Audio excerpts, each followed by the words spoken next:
Olá, sejam todos muito bem-vindos a Door of Hope, Porta da Esperança. Este estudo bíblico é ministrado por Jocelyn Choker. Hoje daremos continuidade ao nosso estudo. Estudo bíblico. João, capítulo 1, parte 4. João 1, versículos de 31 a 34. 31. E eu não o conhecia, mas, para que ele fosse manifestado a Israel, vim eu, por isso batizando com água. 32. E João testificou, dizendo: Eu vi o Espírito descer do céu como uma pomba e repousar sobre ele. 33. E eu não o conhecia, mas o que me mandou a batizar com água, esse me disse: Sobre aquele que vires descer o Espírito e sobre ele repousar, esse é o que batiza com o Espírito Santo. 34. E eu vi e tenho testificado que este é o Filho de Deus. João diz que soube quem era o Messias no batismo de Jesus. O sinal foi ver o Espírito Santo em forma de pomba descer e permanecer sobre ele. Mas isso não foi tudo o que aconteceu naquele dia. Vejamos o que aconteceu no batismo do Senhor Jesus em Mateus 3, versículos de 13 a 17. 13. Então, veio Jesus da Galiléia ter com João junto do Jordão para ser batizado por ele. 14. Mas João opunha-se-lhe, dizendo: Eu careço de ser batizado por ti, e vens tu a mim? 15. Jesus, porém, respondendo, disse-lhe: Deixa por agora, porque assim nos convém cumprir toda a justiça. Então, ele o permitiu. 16. E sendo Jesus batizado, saiu logo da água, e eis que se lhe abriram os céus, e viu o Espírito de Deus descendo como pomba e vindo sobre ele. 17.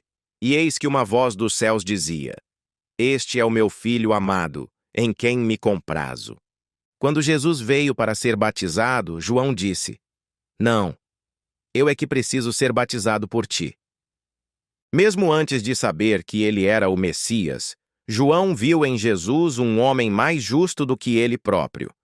Mas quando Jesus saiu da água, os céus se abriram, e ele viu o Espírito de Deus descendo como uma pomba e pousando sobre ele. E ouviu uma voz dos céus dizendo: Este é o meu Filho amado. Então João soube que Jesus era o Messias, o Filho de Deus. Ele não apenas viu a pomba pairando sobre ele, mas ouviu a voz divina do Pai proclamando que Jesus era o Filho eterno. Quando você quer escolher uma pessoa, você aponta para ela e diz: Este é o escolhido. A mesma coisa aconteceu. O Espírito Santo em forma de pomba foi o cursor que apontou para Jesus, e Deus Pai disse: Este é o Filho amado. Que visão abençoada! Em uma única cena, as três pessoas divinas do Deus Trino estão em ação. A voz do Pai, o Espírito Santo em forma de pomba, e o Filho eterno na pessoa de Jesus Cristo. O termo Trindade não é mencionado na Bíblia, mas o Deus triuno é revelado em toda a Bíblia. Outro exemplo é quando a Bíblia diz em Mateus 28:19: Portanto, vão e façam discípulos de todas as nações, batizando-os em nome do Pai e do Filho e do Espírito Santo. Um só nome, não três nomes, mas o nome do Pai, do Filho e do Espírito Santo. As três pessoas divinas são uma. O Deus triuno. João Batista viu a revelação divina e disse: Eu vi e testifiquei que este é o Filho de Deus. João 1, 35. 35. No dia seguinte, João estava outra vez ali, na companhia de 2 dos seus discípulos. 36. E vendo passar a Jesus, disse: Eis aqui o Cordeiro de Deus. 37. E os 2 discípulos ouviram-no dizer isso e seguiram a Jesus. João Batista foi um grande profeta e teve muitos discípulos. Mas quando ele revelou o Messias ali, 2 de seus discípulos seguiram Jesus. Então, muitos começaram a seguir Jesus, como veremos. João 1, versículos 38 e 39. 38. E Jesus, voltando-se e vendo que eles o seguiam, disse-lhes: Que buscais? E eles disseram: Rabi, que traduzido quer dizer mestre. Onde moras? 39. Ele lhes disse: Vinde e vede. Foram e viram onde morava, e ficaram com ele aquele dia, e era já quase a hora 10ª. Observe que, no versículo 38, Jesus pergunta: Que buscais? Não pergunta a quem, mas o quê? O que vocês desejam? Eles responderam: Onde você mora, Senhor? Não queremos coisas tuas, queremos a ti. Queremos estar contigo. E eles ficaram com ele aquele dia. Se Jesus nos perguntar: O que você deseja? Por que você me segue? Qual será a nossa resposta? Eu te sigo em busca de bênçãos, saúde, sucesso, para viver uma vida boa. Ou, eu te quero, Senhor, eu quero estar contigo. Eu te amo porque tu me amaste e morreste por mim na cruz. E porque te amo, quero ficar contigo. Quando pedi ao Senhor que me salvasse, pensei que assim que contasse aos meus amigos que Jesus morreu pelos nossos pecados, eles viriam até ele. Mas não foi o caso. Quando eu disse a eles, eles disseram: Sim, claro, sabemos. Mas como se não tivessem entendido o que eu disse. O problema não era que eles não soubessem. O problema era que o seu amor sacrificial ainda não havia alcançado seus corações. Assim que o seu amor alcançou o meu coração, eu disse: Te amo, Senhor. Por favor, entre na minha vida. Eu te quero. Só quando o amor de Deus toca o coração e a alma, e não apenas os ouvidos, é que uma pessoa pede a Deus para ser seu Senhor e Salvador. Só então se pode dizer: Eu te amo, porque você me amou primeiro. E quando convidamos o Senhor para entrar em nossas vidas, Ele vem como Senhor, Mestre, Rei que governa nossas vidas. Ele não é apenas um companheiro que posso arrastar comigo para onde eu quiser ir. Não. Ele guia a minha vida. Jesus pergunta: Que buscais? Por que vocês me seguem? Você pode dizer: eu quero a vida eterna. Jesus responderá: Eu sou a vida eterna. Estamos na vida eterna em Cristo, e Ele é a vida eterna em nós. Onde ficam o céu e a vida eterna? Onde Jesus está. Isso é o que Jesus disse aos seus discípulos em João 14:3. Onde eu estiver, vocês também estarão. Esta é a promessa da vida eterna.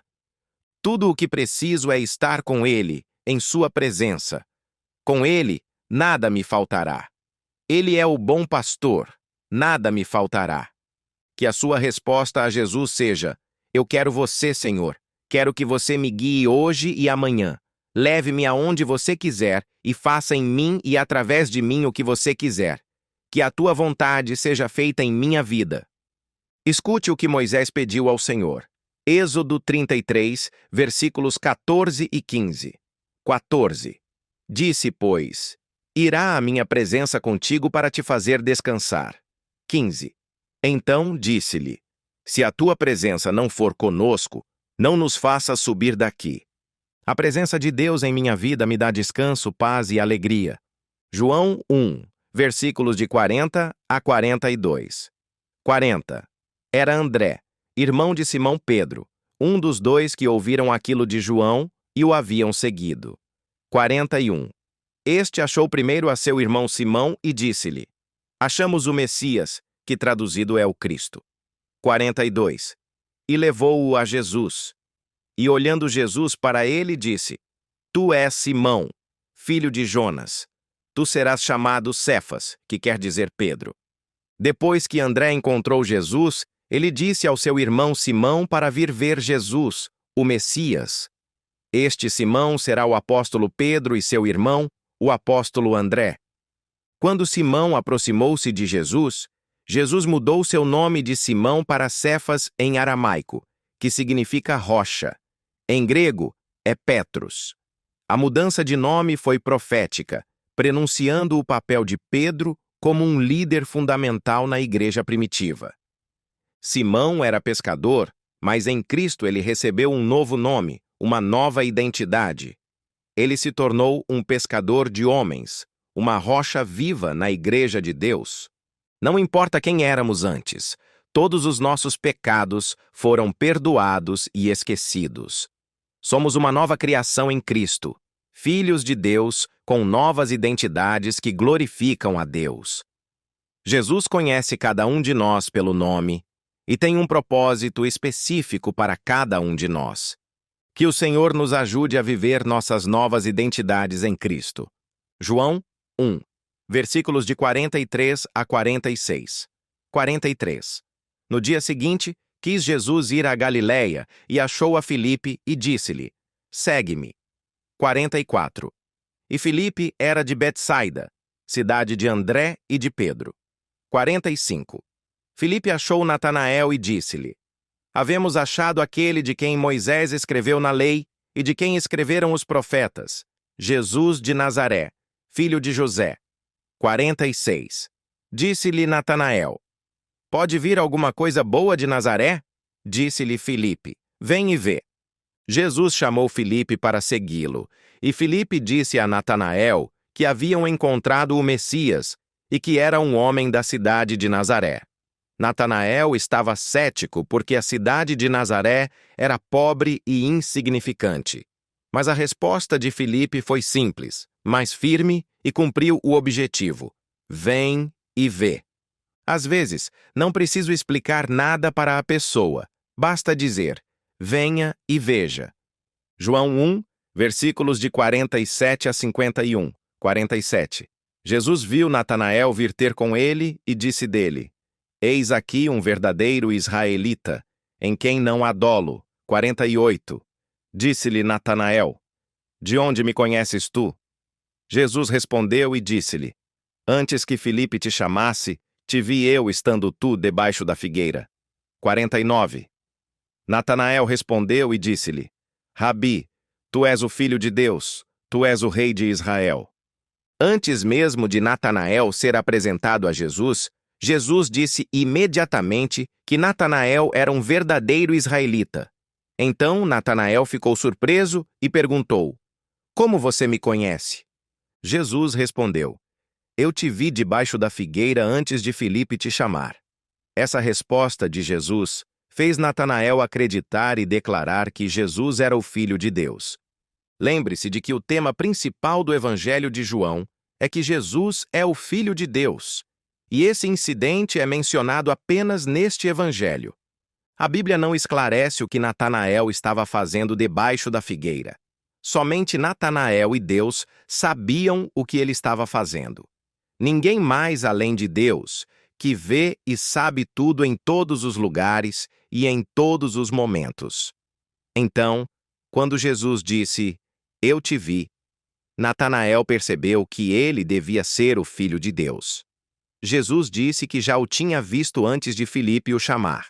É possível que Natanael estivesse orando, e Jesus, que é o Filho eterno e onisciente, sabia disso.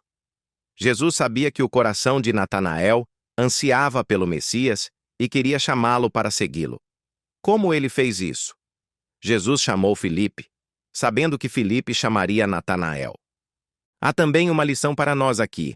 Jesus usou Filipe para alcançar Natanael.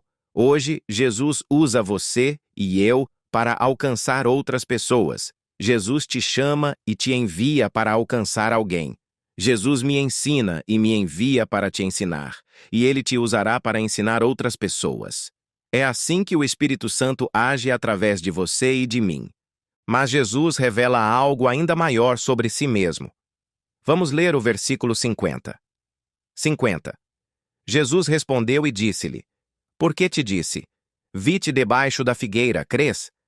Coisas maiores do que estas verás. 51. E disse-lhe: na verdade vos digo que daqui em diante vereis o céu aberto e os anjos de Deus subirem e descerem sobre o Filho do Homem. Coisas maiores do que estas vocês verão. Que coisas maiores? De agora em diante vocês verão o céu aberto e os anjos de Deus subindo e descendo sobre o Filho do Homem. O que isso significa? Para nós, isso pode significar que os anjos serviriam ao homem Jesus. Certo, mas por que isso é ainda maior do que a onisciência divina de ver Natanael e saber o que havia em seu coração? Porque para os judeus que conheciam bem as Escrituras, O que Jesus disse significava muito, muito mais. Vejamos o que ele quis dizer. Gênesis 28, versículos de 10 a 17. 10. Partiu, pois, Jacó de Berseba e foi-se a Harã. 11. E chegou a um lugar onde passou a noite, porque já o sol era posto. E tomou uma das pedras daquele lugar e a pôs por sua cabeceira e deitou-se naquele lugar. 12. E sonhou, e eis era posta na terra uma escada cujo topo tocava nos céus. E eis que os anjos de Deus subiam e desciam por ela. 13. E eis que o Senhor estava em cima dela e disse: Eu sou o Senhor, o Deus de Abraão, teu pai, e o Deus de Isaque. Esta terra em que estás deitado te darei a ti e a tua semente. 14.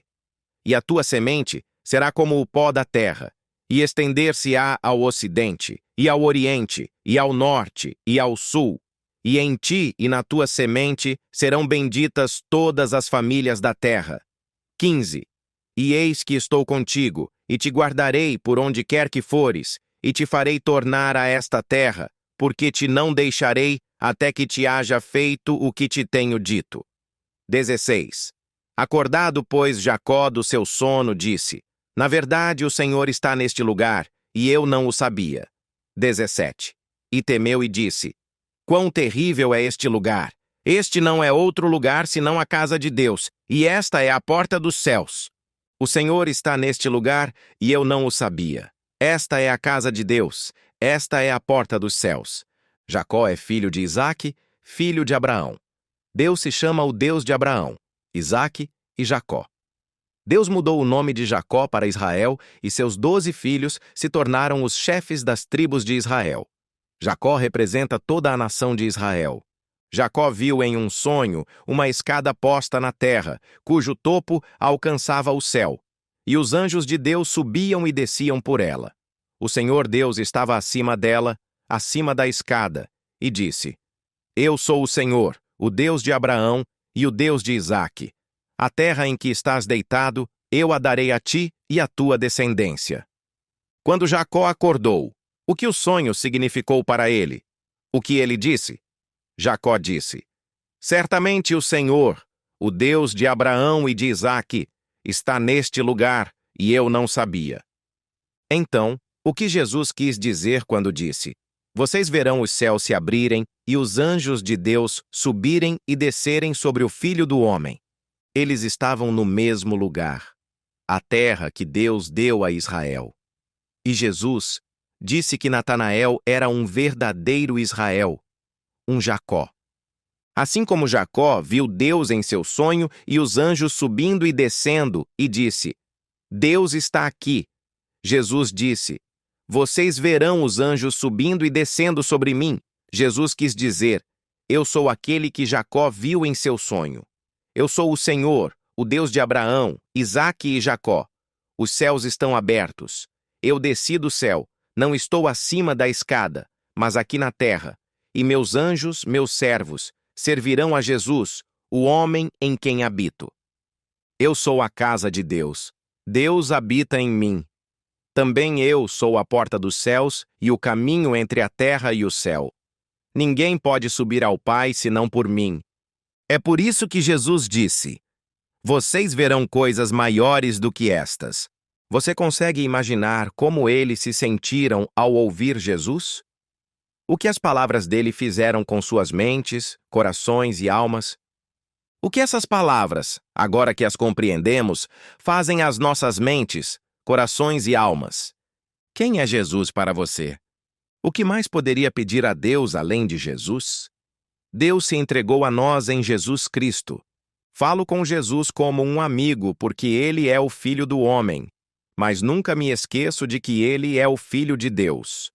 Quando adoramos Jesus, não adoramos um ser humano, mas adoramos a Deus que habita em um corpo humano santo, o Filho unigênito do Pai. Eu me curvo diante dele, aquele que criou o mundo inteiro e tudo o que nele existe. Ele exaltou a humanidade ao assumir um corpo humano para se tornar um sacrifício, um cordeiro para morrer por você e por mim. Que possamos exaltá-lo e prestar-lhe toda a adoração e louvor, pois Ele é digno, nosso Deus Criador e nosso Salvador.